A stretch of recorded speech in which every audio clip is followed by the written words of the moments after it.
అహింస ధర్మ మహాయజ్ఞం 4 విజయవాడలో జరుగుతున్న మిత్రులారా.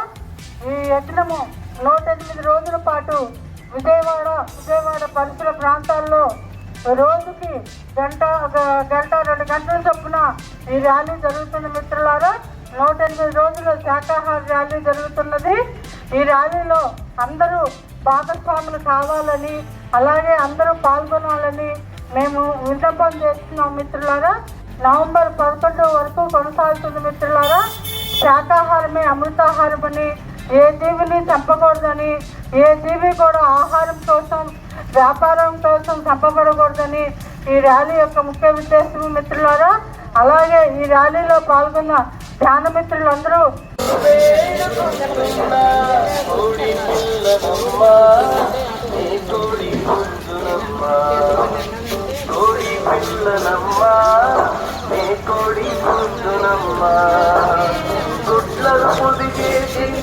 అమ్మ పిల్లలు చేయించి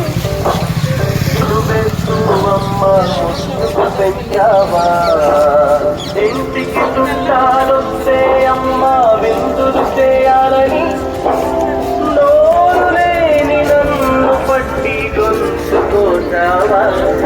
నీ కర్మలెక్కించే రోజు కటుందమ్మా, కోడి పిల్లనమ్మా, నీ కోడి పుంజునమ్మా, కోడి పిల్లనమ్మా, నీ కోడి పుంజునమ్మా.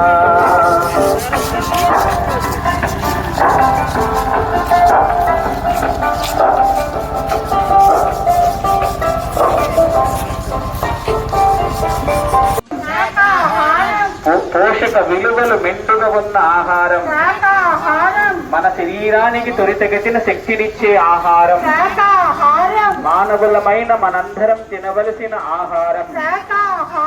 ఈ భూమండలం మీద జీవిద్దాం, కరుణ చూపుదాం, ప్రేమను చాటుదాం,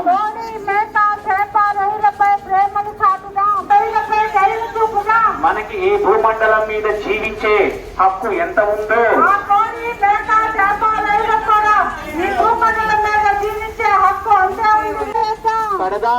కడదాం. ధ్యానమంటే బలహీనమైన ఆహారం తింటున్నారంటుంది ప్రపంచ ఆరోగ్య సంస్థ. ఒకసారి ఆలోచించండి, మనం ఎంత డబ్బు సంపాదిస్తే ఏమి ప్రయోజనం? చిన్న అనారోగ్య సమస్య వస్తే మరి ఎంతో డబ్బు ఖర్చు పెట్టాల్సి వస్తుంది. మరి ఏం చెప్తుంది ప్రపంచ ఆరోగ్య సంస్థ అంటే, గుడ్డుతో సహా ఆహారం. జీవిద్దాం, మానవత్వం మేల్కొల్పే ఆహారం, మానవులమైన మనందరం తినవలసిన ఆహారం, ఈ భూమండలం మీద పోషక విలువలు మెండుగా ఉన్న ఆహారం. మిత్రులారా, చక్కగా మనందరూ కూడా చక్కటి శాకాహారం మాత్రమే ఆహారంగా చేసుకుందాం మిత్రులారా.